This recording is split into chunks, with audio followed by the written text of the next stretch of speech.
All right, my friends. Hello, hello. Welcome, one, welcome all. Today we're starting our very first official podcast episode here. And today I'm just going to be talking about my very long and crazy story about how I got to where I am today. So, I was going to do this yesterday, but I was still kind of figuring out how the system worked and getting everything set up. And somebody joined me, so we had a nice conversation. So, anyways, today we're back with our official storyline. So, let's jump in here. For those of you who don't know me yet, that is me. I'm David Bailey.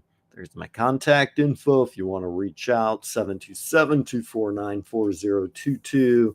Got my email there, contact@davebailey.me. And of course, you can check out our blog at davebailey.me as well. So, anyways, we're just going to have some fun here today. I'm going to jump in and talk about my story, tell you how I got into real estate. And it was a very roundabout road to get to where I am today. But anyways, we're just going to have some fun here. So again, if you're watching this in the future, the recording of it, though you got my contact info there, feel free to hit me up. But like I said, today we're going to be talking about my story, which all started when I was born, of course, once upon a time, right? Um, I was born right here in Florida. So I am a Florida boy. I was born here in Florida, lived in St. Pete a few years, Tampa a few years. And then after high school, I decided to take a year off and go down to Brazil. So, long story about how all that came about, but we'll get into that another time because I want to kind of stay focused on our real estate here for those of you who are interested in real estate, which is what this channel is about. So I don't want to get sidetracked off onto a tangent, but planned on spending a year down there, got lost down there, and took me 20 years to find my way back home to Florida. But work-wise, everybody always asks what I did. I started teaching English as a second language. So I taught in several different English schools and kind of hopped around from one to another. Actually, I started off working with teachers in an English school. There was a major franchise down there who wanted some classes for their teachers, pronunciation classes. And so that's kind of how I got into it. And while I was there, one of the teachers ended up getting another job working at the bank. And so they left and they needed somebody to cover her classes. So they asked me to teach her students. And, so it just kind of snowballed. One thing led to another. Wasn't something I really planned to do, but working with teachers and taking over another teacher's position. And then another school opened up. So I was covering classes for some other people there, got invited to teach there. And long story short, after a couple of years, the school I was at closed down. And the owner, because the owner was going back down to southern Brazil, and so they asked, they were shutting down the school. And I had a friend who worked in the marketing department who, of course, lost his job, and he was pretty bummed out because not only did he lose his job, but his girlfriend broke up with him that same week. And so, of course, he was pretty bummed out. Anyways, he came over to my house one day and we were chatting, and it was kind of like, how to teach English. Actually, I said, I know how to teach English. You know how to do marketing for an English school. We should start our own English school. And we're just kind of joking around, but, talking about it, one thing led to another. And we did end up opening our own English school. And so I did that for another 17 years. And that's how I ended up, like I said, spending 20 years down there in Brazil. It was a fun run for sure. And along the way, of course, I ended up falling in love, got married, living my happily ever after, the whole nine yards. And as time went on, um, we ended up, so we ended up having, I have two daughters who were born down there. And right around the time my oldest daughter was born, we were looking around for a place to live, and we ended up buying a home. So we renovated it and fixed it up, moved into that, lived there for about, I'm going to say, a good 3 to 4 years before we sold that. Probably made a 400% profit on that, sold it for about 4 times what we had bought it for. And then we moved on to another place. But, anyways, in between that time, we also bought some land, just a lot of land that had somebody had started building a house there, laid a foundation for it, but didn't want to finish it. So we ended up um, buying that land. And anyways, long story short, I'm trying to kind of recall all the details, but along the way there, we were teaching classes in one building, and we started building, laying the foundations for us for the actual school building where we ended up teaching. So we had those blueprints drawn from the ground up, built the school up from there, and ended up working running that school probably, like I said, for another 17 years. And we also helped other people open up franchises around the area. So in different cities across a couple of states. And so it was so good times, good times. Like I said, along the way, my first daughter was born. So, and then I have another daughter as well who was born right after that. And we ended up moving to another city where one of the schools was being opened. And so we kind of bounced around across a couple of different states there during that time.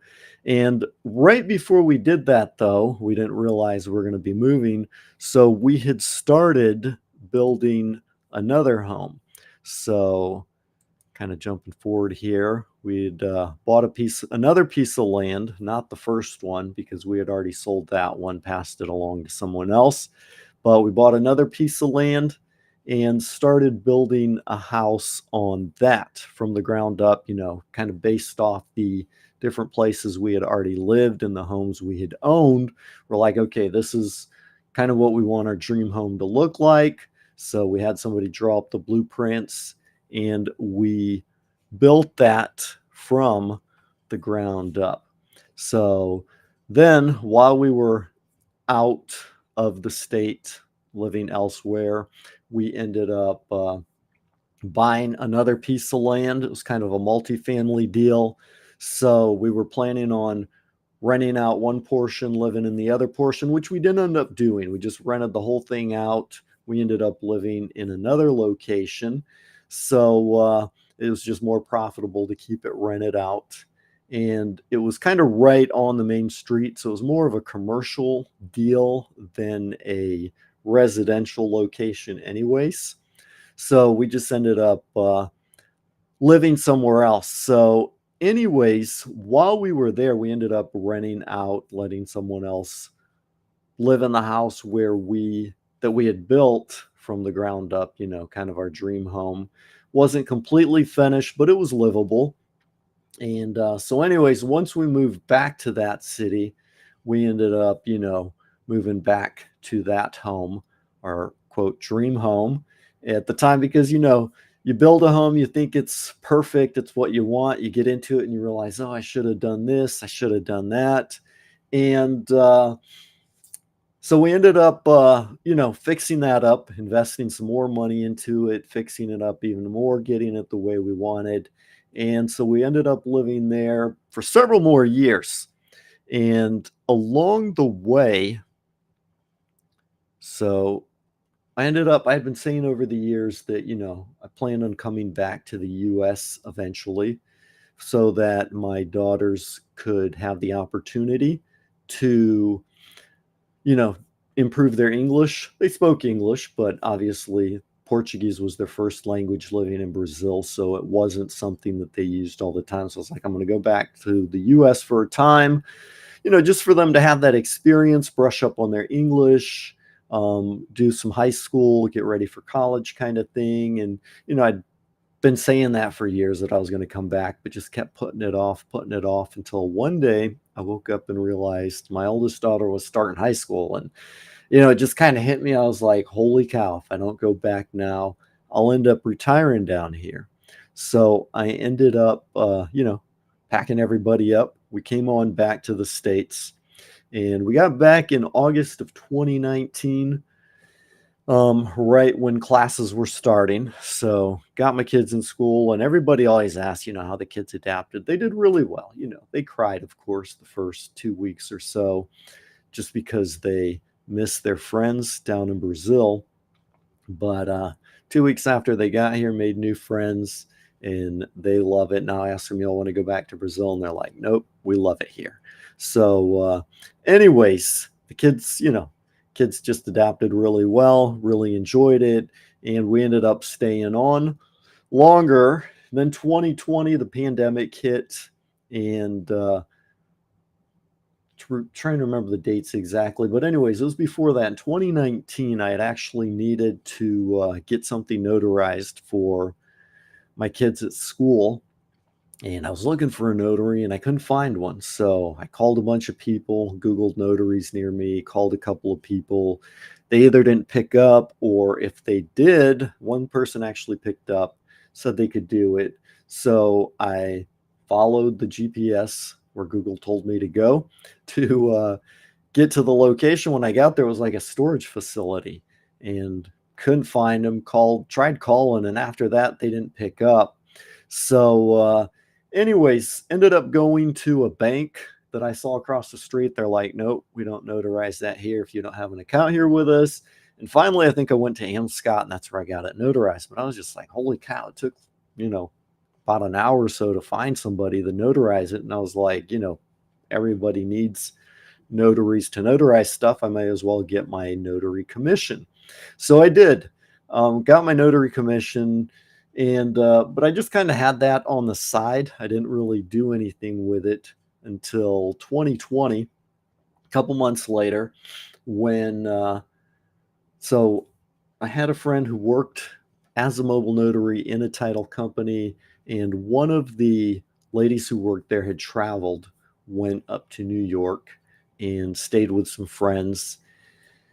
And while they were there, when they came back, they didn't get sick, but the person they stayed with tested positive for COVID. And of course, that was right at the beginning. Nobody really knew what COVID was and, what the effects were. So her boss didn't want her coming into the office. And so they asked me to help cover for her.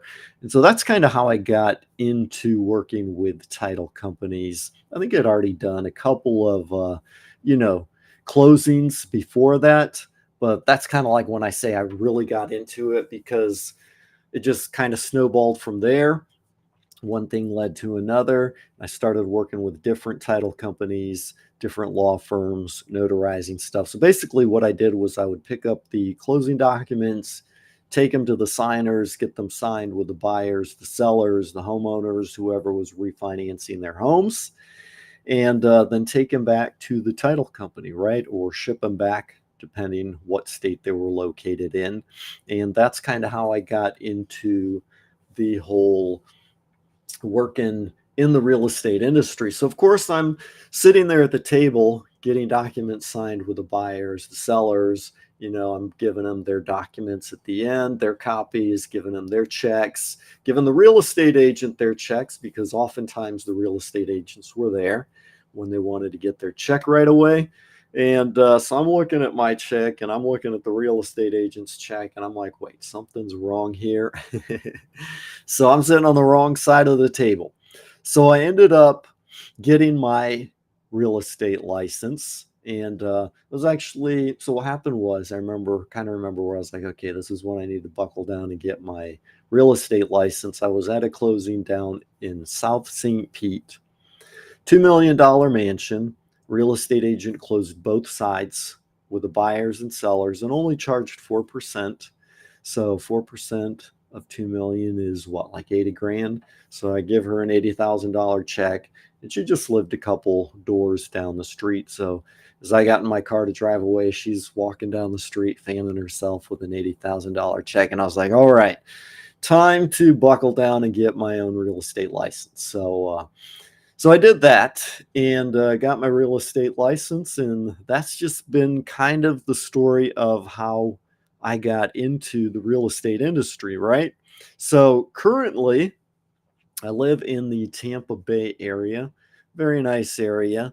I'm up kind of north of Clearwater because I always tell everybody what city I live in, but it's a small, quaint little town and nobody's ever really heard of it. So if you know where Tampa Bay is and you know where Clearwater is to the west on the Gulf of Mexico, then we're just north of that. There's the Clearwater Pier, but we're just north of that in Tarpon Springs. Tarpon Springs is a Greek community. It's actually the largest Greek community outside of Greece per capita. And so it's fun when you go to Starbucks, you go to um, Starbucks, Panera Bread, you see Greek people all sitting around, the old retired guys playing backgammon, they're yelling at each other in Greek. And I just walk by and say, yep, it's all Greek to me. But anyways, that's kind of where we're at now. This is the area I cover. But basically, I'll do the whole Tampa Bay area. I still do work with a lot of title companies that, previous clients from the past. So I'll still go down as far as Sarasota, Fort Myers, over into the Orlando area, and up into Ocala, especially the villages. A lot of people buying and selling up that way. So, we cover a pretty good area. But that's when I say the Tampa Bay area, that's kind of that area around the Tampa Bay. And actually, I should pull that up just to show you because it's pretty cool. Let me pull up Google Maps here and kind of zoom out a little bit. There we go. Just so you kind of get an overview of the area. And let me pull that up so you can see it here on the screen. Google Maps. There you go. Let me know if you guys can see that. So, boom. There we go. So here is the Tampa Bay area, right? There's the city of Tampa. So when I said, I'll go down I've been down as far as Fort Myers for closings. I've been out to Orlando and up here into the Ocala area. The villages are right in here. So this is the Tampa Bay area right in here. This is the actual Tampa Bay. So let's zoom in a little bit. Of course, we've got the Gulf of Mexico over here. Get that close enough for you to see. You can see Tampa Bay coming in here, and then it kind of branches off into the old Tampa Bay, which is up this way. And you've got the Hillsborough Bay, which is up here this way. So when we're looking at downtown Tampa, this is kind of the downtown Tampa area right in here. You come across 60, the Courtney Campbell Causeway, into Clearwater. So Clearwater Beach is over here. And if you come up past Dunedin, Palm Harbor, into Tarpon Springs, this is where I'm actually located at right now. So this is all of Pinellas County down here. You've got Pasco County up this way. And then, of course, you've got Hillsborough County over here in this area. But we're talking about the Tampa Bay area. That's just kind of this area circling around Tampa Bay, right? Makes sense. So anyways, that's just a bit of the story about how I got into the real estate industry. So yeah, I enjoy it. Doing real estate is a lot of fun. It's you're always in a different place, different location every day, meeting new people, lots of fun stories. So I just had some random pictures here about showing real estate agents, being at closings, giving people their keys so they can live there happily ever after. But obviously, like I said, every day is a different day with different things going on. So let me just skip forward here to a couple of things. So I know I don't want this to take forever, but okay, I remember what I was gonna say. So also there's a lot of condos in the area. So if you're wanting to move to the Tampa Bay area, I should have actually marked these slides. There was a lot of stories I had when I was putting it together, and now while I'm in the thick of things, I don't remember everything that I was going to say. But we'll circle back around, and I'm sure I'll be telling you more of these stories as time goes along. But here in the Tampa Bay area, some things that are important to pay attention to are like HOAs, condo associations, things like that. Those are always fun to deal with if you're looking for homes. But anyways, just a nice picture of the Tampa Bay area. And actually, let me just remove that there so you can see that is the bridge going down into Sarasota, which actually lights up at night. And it's interesting because, as you can see, that's a suspension bridge there. The original bridge was a lot lower. It's a fishing pier now, but there's a story about that back, I believe it was in the 90s. I don't remember the exact year, but there was a ship going across, and it was kind of one of those bridges that would go up and down. That would, when the ships would go through, they had to raise it and stop traffic. And one dark and stormy night, well, I don't know if it was a stormy, but one dark night, a cruise ship or a ship trying to cross through there, I believe, as legend has it, the captain was drunk and ran into the bridge, knocking a portion of it over. So the parts that are there are still used today for as a fishing pier, and they ended up building the suspension bridge going across that portion of the Tampa Bay. So I'll show you here briefly in the map just so you can see where that's at. So that's this portion right down here. So that suspension bridge, and actually let me zoom in so you can see that better. So this portion here going from downtown St. Pete, that tip there into Manatee County, which goes down into Sarasota. That's where the suspension bridge crosses the Tampa Bay. So if you live in St. Pete and you want to get to Sarasota, you can just come down across 275, which is the Sunshine Skyway. Or if you're over on this side of Tampa, you can just come down 75. So that's what's going on there with that. And then, of course, working with real estate, of course, real estate agents need to take pictures of the houses that they're listing. So I also got into photography. I started taking pictures for other real estate agents as well. So that's something I do as well, which is a lot of fun. I enjoy that. I get to do drone pictures, get to do the virtual reality 3D tours of homes, and of course, videos for YouTube and whatnot. And I'll actually show you here.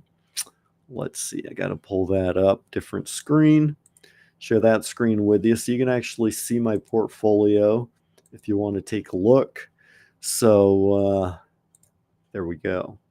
So you can actually see here, website is hycree.com. That's Hycree. And I'll tell that story another time what that name means. But, or sorry, it's not .com. It's hycree.hd.pics. So scroll down here a little bit. you can just see these pictures coming across here, some of the pictures that I've taken. But you can see recent photo shoots that I've done, portfolios. So you can kind of go in, click on each of those and see the pictures. I don't believe if I click on it right now, yeah, you're not going to see it because then I have to open up a new picture or a new screen to share that with you. But you can just click up here to portfolio and see a bunch of other photo shoots that I've done as well for these awesome real estate agents. Let's just go in one here. This one's nice. This is a house that we just shot this past week. So I think you'll enjoy seeing this. Here we go. All right. There's probably an easier way for me to share my screen, but I'm not 100% sure on how to do that.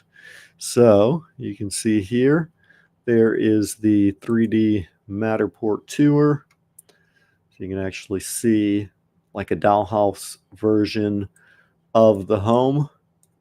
Just scrolling around here, you can see the inside of the house, up above, down below, which is really cool. And just follow those little dots around inside the home. Moving along though, photo gallery. So these are pictures of the home. And then, of course, the floor plans. And if we show more, we can scroll down and there'll be some. Okay, so there you see some of the drone pictures as well. Just looking for the videos. I don't see those in here. Oh, there it is. So there's some videos as well. So here we go. So anyways, you kind of see what's going on inside the property. There's that one. There's the walkthrough tours that we do. So I do a lot of walkthrough tours on our YouTube channel as well. So if you're interested in seeing those, especially model homes, those are always fun to look at. But continuing on here, wrapping up, coming to the end of our PowerPoint slides. I don't remember what story I was going to tell you about this house. I'm sure I had a really good one, but I'll remember it at another time. Again, this is taken, I've already been here good, 20, 30 minutes or so. So we'll go ahead, 27 minutes, start wrapping this up here. Anyways, make sure to follow along with us on our YouTube channel. You can like the videos, let me know which ones you enjoy so I know what kind of videos you like, and we'll do more of those for you. Also, leave your comments if you have questions, specific things that you want to see, or you're actually in the process of looking for a home. Let me know. I'll keep my eyes out for properties for you. You can call me, text me, email me.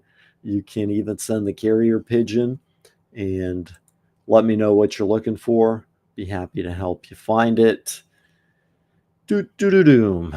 So anyways, we can do a Zoom call, talk about what you're looking for, what your real estate needs are, help you find the perfect home for you. Again, interest rates going up right now has a lot of people scared, freaked out. It's not a good time to buy homes. It's actually a really good time. I'll tell you why, because 2020, when the market went crazy here in Florida, interest rates went way down and everybody was moving to Florida. It was just insane trying to buy a house. I would go to a closing, the clouds had closed in 4 hours. This was like December, probably January when they closed. So the lady told me they had gone on the market right at the beginning of December.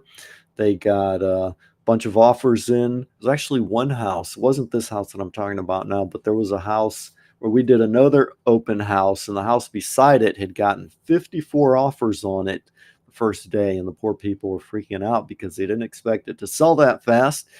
They didn't know where they were moving to. So moral of the story is, put your house up for sale, but also have a good idea of where you want to move to. But anyways, back to the story I was telling you. They got a bunch of offers in, accepted an offer in 4 hours, and it was just it was an insane market. So there's a lot more details there, but I'll save that for another story. So remind me at another time to tell you the story of the house that sold in 4 hours. But anyways, the market isn't that insane right now with interest rates going up. A lot of people have stopped buying a home, looking for a home. They're waiting for the market to crash. I've been hearing people tell me that since 2021. I did a closing with a couple. They were selling their home, and I was like, "So where are you guys moving to?" And they're like, "Oh, we don't know. We're just going to rent a place for a year or two till the market crashes, and and then we're going to buy a new house." And that was probably what, almost 3 years ago now, and the market still hasn't crashed. So a lot of people are kind of in limbo, waiting for the market to crash, hoping the market's going to crash, waiting for interest rates. Back when interest rates were low, they were waiting for prices to go down. Now that prices have kind of steadied, they're not really going down, but they have steadied, and interest rates are way up. So it's almost more expensive to buy a house now with current interest rates than back when interest rates were lower. If you that makes sense. It's complicated, but obviously I don't have a crystal ball. I can't tell you what's going to happen for sure. But with interest rates going up, most likely they're going to go up, and that's just knocked a lot of people out of the game. So what I'm trying to say is, right now is a good time to buy because there's not a lot of buyers on the market. So it's not as crazy. It's not as insane. You're not competing against a lot of people. So what I see happening is if a house is priced right, it'll typically sell pretty quickly. And by pretty quickly, the average time on market, a house is usually on the market for about 15 to 21 days, and it'll sell, if it's priced right. You get offers in, they'll accept the offer, and then it'll go to closing, which it'll take another 30 days or so, 10 to 30 days. And so that's the average time for a house being on the market. Houses that aren't priced right, that are priced too high, that don't have a good pricing strategy, they're sitting on the market a lot longer. So typically, if you're looking to buy a home, here's the strategy.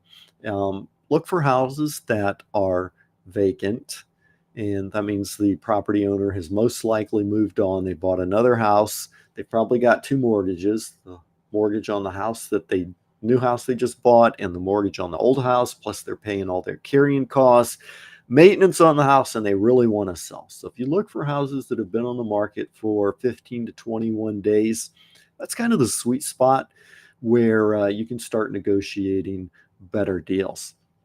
So we just got a house under contract with a client this weekend, $104,000 off the asking price.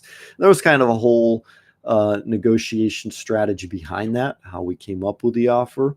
So we actually had somebody beat us out with a higher price. They offered about $10,000 more than us, but our offer was stronger just because of some of the things that we put into it, and their offer had some other contingencies. So we ended up getting the deal. But that's kind of where we're at in today's market. So obviously, if you're willing to play the long game and you know what you're doing, you can actually get pretty good houses for pretty good prices right now in today's market. And I know everybody's worried about the interest rates. David, what about interest rates? I did closings back. I believe the lowest closing that I saw was 1.99. It was a VA loan. This was probably right back at the beginning when interest rates went way, way down. They probably bought down some of their points or something. I don't know how they got it so low. I just remember it was under 2%. And normally I don't really even pay attention to the documents, the lender documents. I'm just going through explaining what each document is, and, showing people where to sign, date, and put their initials and whatnot. But their friend who was there witnessing the document form was just flabbergasted, like, holy cow, how did you get such a low interest rate? And that's just kind of why that one stuck out in my head. But, way back in the heyday, we were seeing interest rates, 2, 3%. And now I've been seeing them up as around 8.59%. So if I remember correctly, don't quote me on this because I'll have to go back and double check, but I believe every interest, point. So each percentage point. So let's say, for example, someone got a 3% interest rate and then they're paying a 4% interest rate. That's like 10% of the value, I believe. Don't quote me on that, but they'll end up paying over time. But I know it's a pretty good chunk of change, and I'll have to verify that information. I actually did start studying for my lender's license. I haven't taken the test yet. So I started studying for that a while back, but put that on hold to focus on some other things. So I'll have to go back and study, but there's some interesting numbers there. But anyways, moral of the story is that going from 2 to 3% up to 8.59% is a big difference in the amount of money that people are paying on their mortgage payments. So I don't want you to pay current mortgage rates. Don't pay 8%, don't pay 8 9% interest rates on the mortgage of your new home. So if you're interested in buying a home, ask us how you can get an interest rate at about 4 to 5%. We have negotiation strategies with the sellers. I don't want to talk about it too much on YouTube because all my competitors, so to speak, will actually start using these strategies and then outbidding us, right? But we do have some interesting strategies to help you buy a home if you're interested. And we have some really good partnerships with some really good lenders who can help you get buy downs on your homes, negotiating. That's part of the negotiation process. Negotiating with the sellers is making sure that you get those buy downs that make sense. And the good thing is about locking in an interest rate in today's market. Let's say that even though it's a little bit higher, but you get an interest rate, you mortgage in today's market, and the market keeps going up, interest rates keep rising, you're going to have your interest rate locked in at today's rate, right? So even if they go up, you're already locked in. People who are waiting for interest rates to go back down, if they keep going up, you know, they won't be able to come back to get these interest rates. But if you lock in your interest rate today, then even if they go up, you're still at today's interest rates. And if they go down, it's no big deal because you can refinance your home and you can refinance them at the lower interest rate. So let's say you lock in an interest rate today at 8%. In 3 months from now, they go down to 2%. You can refinance, no big deal.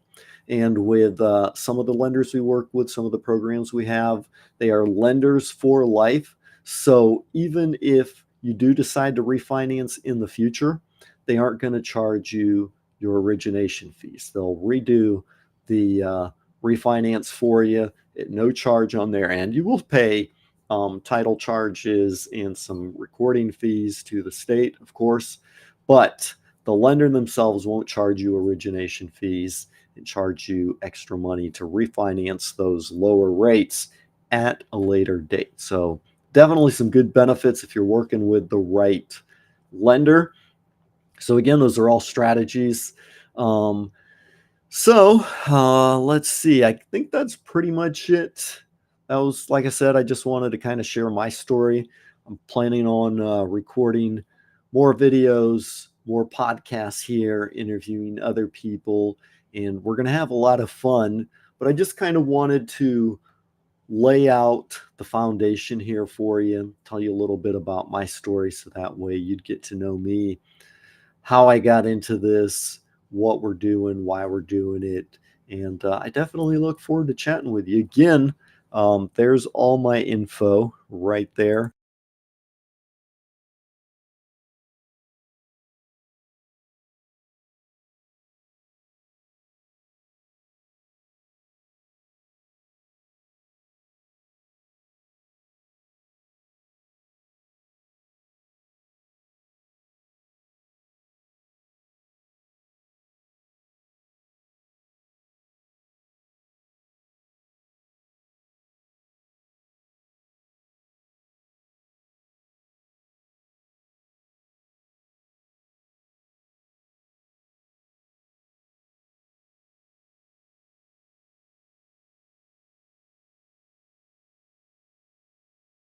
market that are being resold. So different options for you. If you're a first-time home buyer, we've got some great programs as well. One of the lenders that we're working with right now, get an automatic $7,000 towards your closing costs, down payment. There are down payment assistance programs here in Pinellas, Pasco, and Hillsborough that we can help you out. Did a closing here just what I'll have to go back. Somebody tagged me in a picture on Facebook, so I know I'm on there. I have to find that, but did a closing, met somebody here at a Panera Bread. We signed the documents right there. It was really nice because they only had to come up with, I believe it was $1,000 out of pocket. So normally, when you get a loan, the bank wants to give you 20%. They want you to cough, or 80%. They want you to cough up 20% on your down payment. Now there are FHA loans and different kinds of loans where you can come in with as low as 3.5%.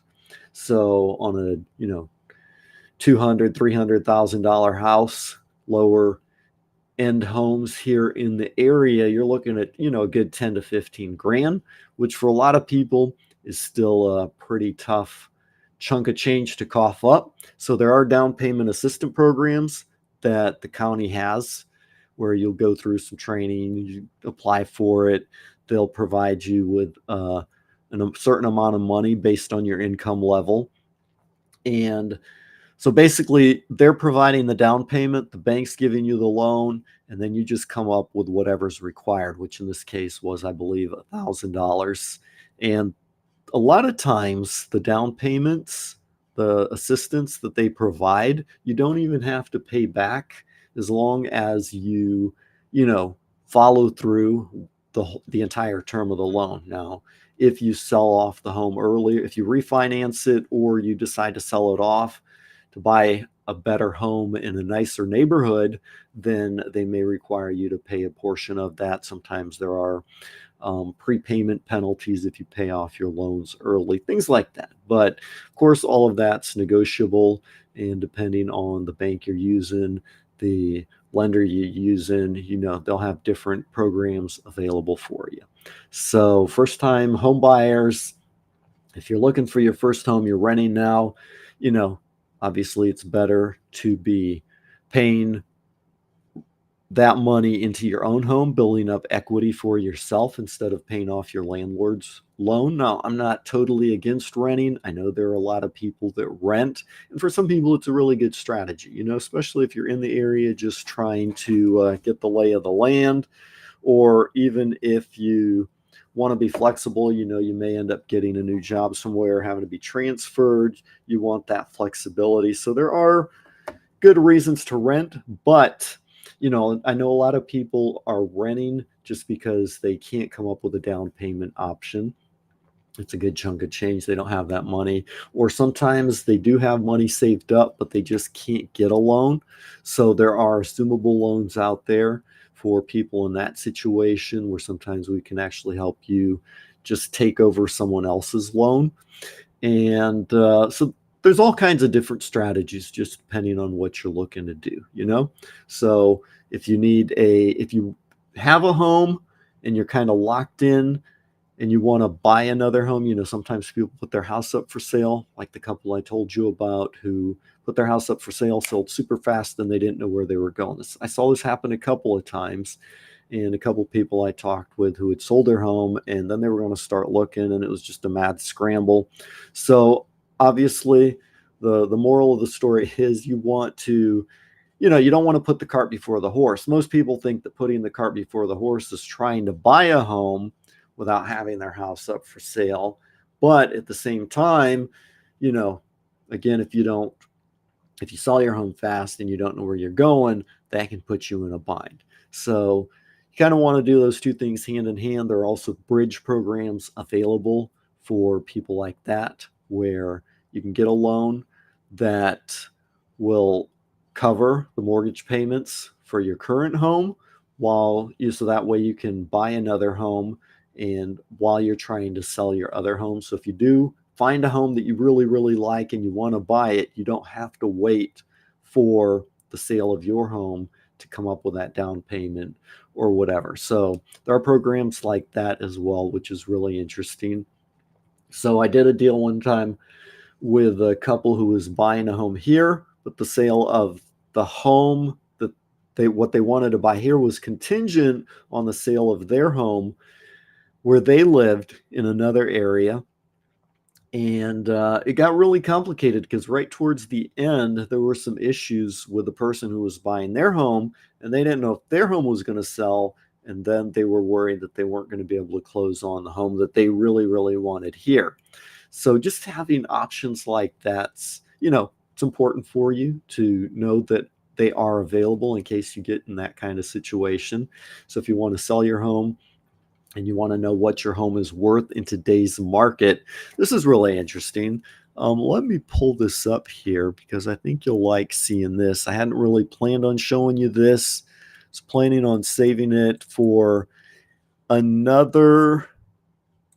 Let me see here. Just pull this up. So I'd planned on saving this for another video, but this is really good. And I think you're going to enjoy seeing this. So let me go ahead and just throw this out there.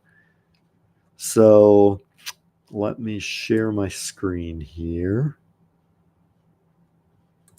Figure out how I do that. There we go. Because this is the first time I'm actually sharing a PDF file on here. There we go. All right. So, are you in your ideal home? The question is, and this is an interesting fact that you probably didn't know, 70% of homeowners are not in their ideal home, right? Most people want to move, they want to go somewhere else, but they feel locked in to their current home just because they have, they refinanced at a really low interest rate. So they don't want to, they're kind of locked in. They don't want to move and have to buy something at a higher interest rate. And other times they just don't know where to go. So let me flip over here. This is the actual filled in version so you can kind of see the model. So let's just take $500,000. That's kind of an average home sale price here in the Tarpon Springs area. So the value of your current home, let's say it's $500,000. All right, so we're going to multiply 500,000 by 70%. After you take out your closing costs and everything, that's what you're left with on your home. So that $35,000 is what's the remaining balance on your mortgage. What's it actually cost you to sell? So you're going to take that current mortgage balance is $250,000. All right. So just to make sure that makes sense, the 500,000 minus the 70%, or sorry, minus the 30%, because the 70% is what you're left with. So that would be what, 400. I'm not sure on, I got to go back and check my math there. Let me do that quick here because I want to make sure I got 500 times 70% is 350. All right, I'm confused about where that 35,000 came in because it's actually 50,000. So 500,000 minus 250 minus the 35,000. That 35,000 looks wrong to me because 30% of 70% of 500,000 would be 350,000. So I have to go back and double check the math on this. In my defense, I didn't actually plug these numbers in here. Somebody else did that for me, but I'll have to make sure I understand this correctly. But anyways, based off the example here, 500,000 minus their current mortgage balance of 250,000 would put them at 215,000 minus the 35,000 to sell, which were most likely their closing costs. And I'm going to have to figure out where they got that because I was thinking it was coming from the 70% here, but that math doesn't add up. So don't quote me wrong on that, and I'll figure it out. And again, we'll redo this video another time. But anyways, let's say the equity from your home is 215,000. All right. Let's see. Maybe we figured this out. 350, 250, 100. Nah, I thought I could figure that out in my head. But, anyways, for the sake of example here, we're at 215,000 equity in your current home. And interestingly enough, equity, there's another good chart I should have brought up earlier. Let me see if I can find that here quick for you. Equity on homes has gone up about 55% over the last 3 years. So what that means is that for whatever you bought your house, if you bought your house over 3 years ago, then the value of your house has gone way, way, way up. Like almost every year for the past couple of years, home equity has gone up substantially. And so whatever you thought your home was worth, it's probably worth a lot more. I'm just looking for that chart here because I know I did a video about this a while back, and it was really interesting, but I just want to point it out quickly here. There we go. So let me stop sharing that screen. I'm going to pull you over to share the screen with you. So there you go. Make that available so you can see it. There you go. Since 2003, you can see, how much property values have increased. So 2003, 4, 5, 6, they went up. 2007, 8, 9, 10, they went back down during the crash. And ever since then, they've been going up. But you can see that right here. Actually, let me get rid of just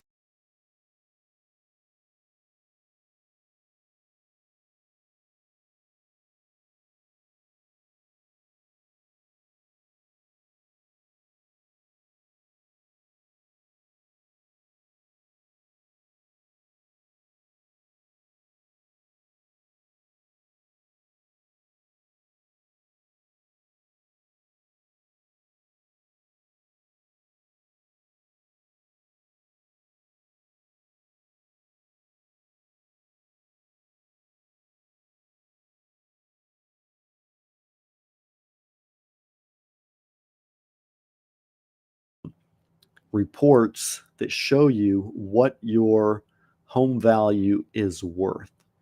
So we can do one of those for you really quickly, really easily. Just text me your address and we can create one of those and shoot it over to you. So there's my phone number again. Just shoot me over your address. We can create one of those reports, show you exactly what your home is worth in today's market.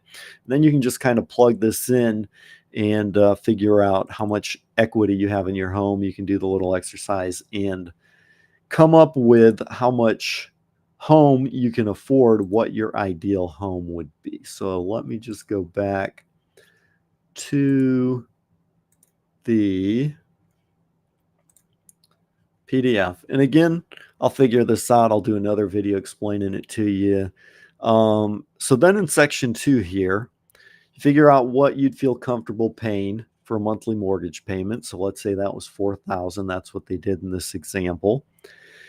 So your new mortgage amount would be $533,000, right? So you take that, you divide box 2A by 0.0075, and then you kind of figure out what your new mortgage amount would be. And then we would input the total from box D here, which would be the 215,000. So that 533,000 plus the 215,000 means that the price of your ideal home would be $748,333. Lenders are really good at figuring all these numbers out. So again, just let me know what the value of your current home is, what your current mortgage balance is, how much you'd feel comfortable making on your maximum monthly payments. And based on that, following a little formula, I can have the lender figure out what the price of your ideal home would be. And then you can upgrade to a better home in a nicer neighborhood. And I say a better home because for some people that may be a bigger home, like a client that I just was working with to help him upgrade the house that he bought. here a while back, upgrading into a bigger home from a 3-bedroom to 4-bedroom. For other people that we're working with, they're downsizing, right? Their kids have moved off to college, gotten married, moved away, and they're looking for something smaller. So a better home for you can be bigger, can be smaller, just depends on what your needs are and what you're looking to do. But I do have the worksheet here for you to plug in with your own numbers. And again, be happy to help you figure all that out. This particular worksheet was created by Matt Weaver from the Matt Weaver team, Cross Country Mortgage. So you can contact them as well. And I'm sure they can help you figure out those numbers and figure out what your ideal home would be in today's market. So let's see. Is there anything else I'm supposed to cover? We talked about buying homes, selling homes. If you're selling home, we've got all kinds of great programs. The Matt Weaver team will actually help us come up with a pre-inspection for you, pre-appraisal. So you can actually get your home on the market, sold in as little as 10 days. They've got some really solid programs, which is one of the reasons why we really like working with them. If you want to sell your home, let's see what's important for you to know. There's so much stuff. Where do I even begin? But again, the basis is, just kind of figuring out, what your ideal home would be. We can come up with a report to help you figure out, what your home's worth in today's market and get that on the market, get some great offers, help you negotiate a really great new home for you. So price your home effectively so that it sells well and quickly in today's market and doesn't just languish.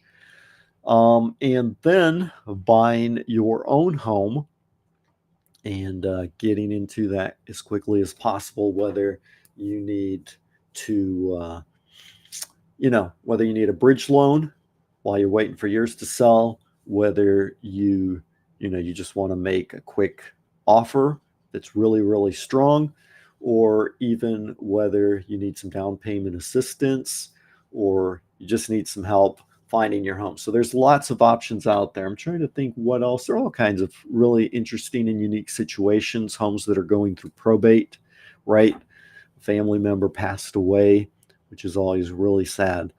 I have a friend who his dad just passed away this weekend, so it's really heartbreaking to see. But people going through that kind of situation, so going through the probate process, and a lot of times you can just have somebody who's going through the probate system who isn't necessarily focused on trying to get you the highest dollar amount. They just want to get it sold, whereas having a professional real estate agent can be really important for helping you maximize the value of that home. So we can help you with that. Probate homes, if you're going through a divorce, that can always be really complicated as well. Done a few closings where husband and wife are closing in this really bad situation. So really tense time. So I've actually had closings where when somebody was signing, the other one showed up, the other person left the room. So those are always, like I said, that's going to be tense times. You want to make sure that your interests are a lot of crazy stories. I'm not even going to get into some of those right now just because it would take too long, go down a long rabbit trail. But I'm sure if you stick around, watch other videos, I'll share stories. But I've seen people do other people dirty in deals. And so, of course, my job's to help my client. And even when I'm not necessarily working directly under fiduciary contract with one party or the other, but of course there are situations where I can't get involved or take sides, so those are always kind of sticky. But you definitely want to make sure that you have someone looking out for your own interests and taking care of you. So anyways, I'll go ahead and wrap it up there. I'm sure you probably have a lot of questions, so go ahead, leave your questions in the comment.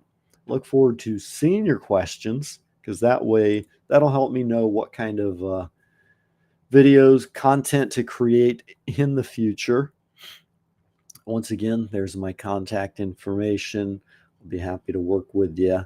And if you want more information on, how to buy a home way under asking price, we've got really good strategies. Like I said, even beating out people who make higher offers. Um, and even if, I don't want you to pay current interest rates, you definitely don't want to pay 8% interest rates right now. So we have strategies to help you get interest rates at 4 to 5% as well.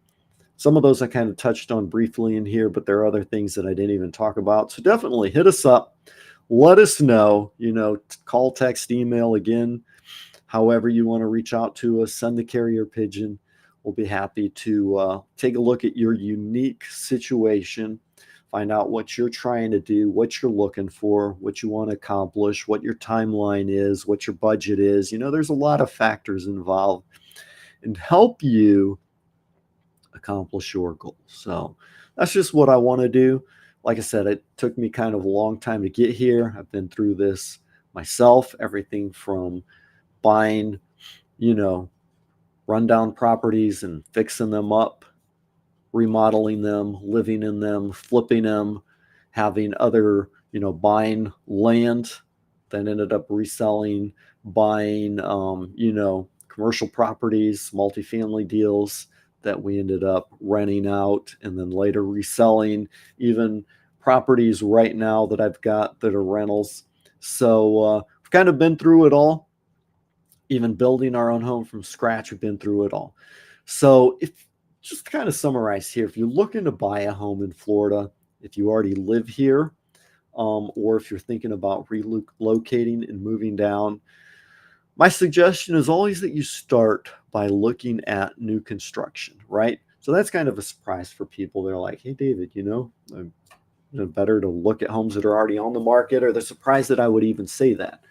But I definitely recommend that you start looking at new construction, because then you just see what a brand new home looks like in the market. There's a couple reasons for that. Oftentimes, buying a new home gives you a couple advantages. Number one, um, one, if you use their lender, you can get really good rates as well. They'll help you buy down your interest rates if you use the builder's preferred lender.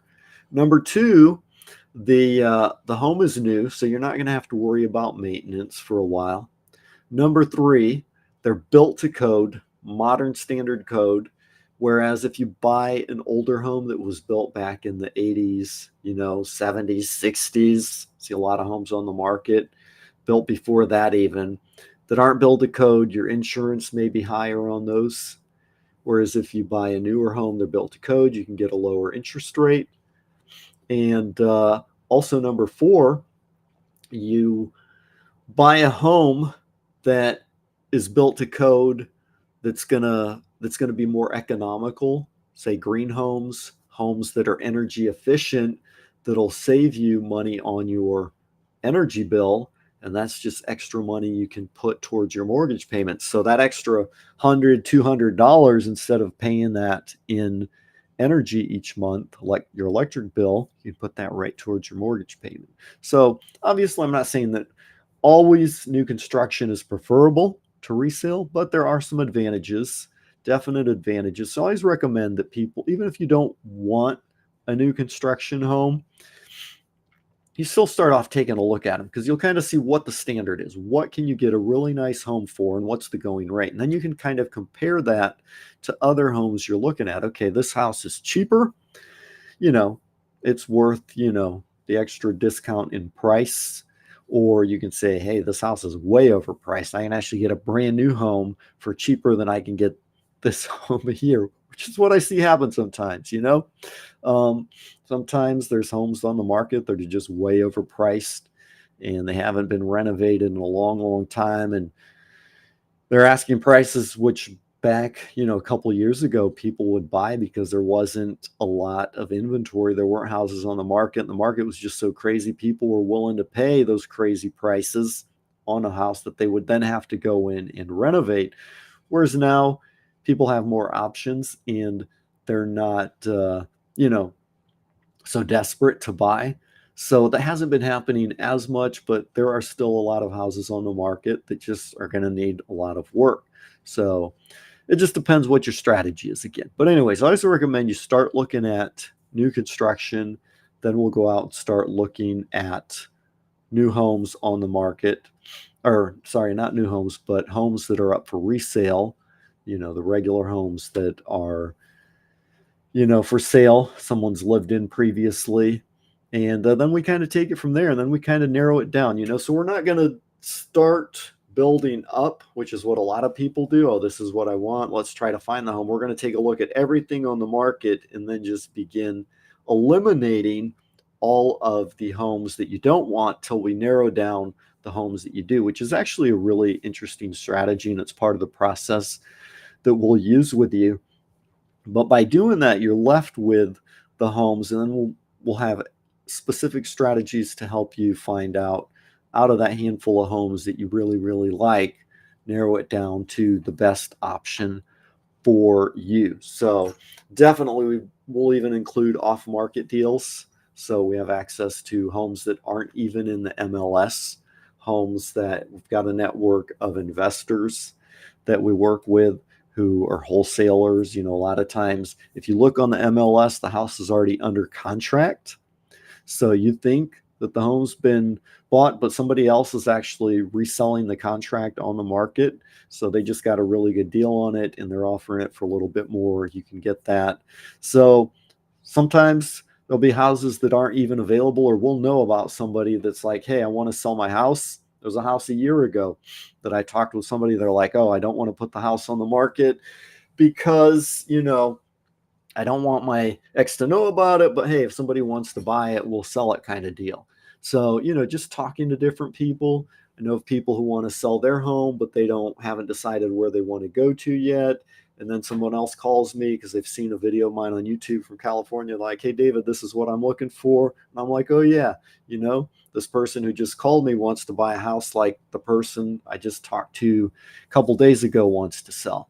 So we can definitely connect you with different people. So looking at new construction, resale homes that are for sale by owners that are available on the market, even, like I said, off-market deals that nobody even knows about yet. So we'll just kind of help you take a look at everything on the market and then just sift through them using our simple process till you narrow them down to the top 3 to 5 homes that you really, really like.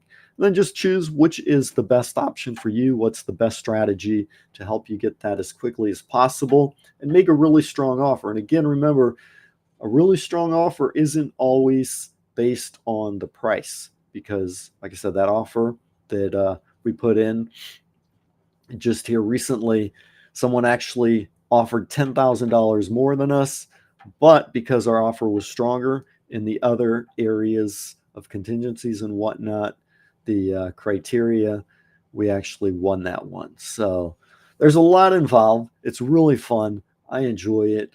So again, don't hesitate to reach out. Let me know what you're trying to do, what you're looking for, and we'll help you figure out how to get there in the fastest, quickest, easiest, cheapest, best way possible.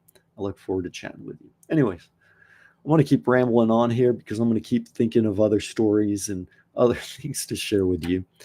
But I'll go ahead and wrap this up here because I do have 4 market analysis that I've gotten requests for here over the weekend, and I need to go get those printed off and sent out. And it is it's 4:15 here, so I got to get scooting. But it was nice hanging out here with you. Appreciate you being here, watching this video.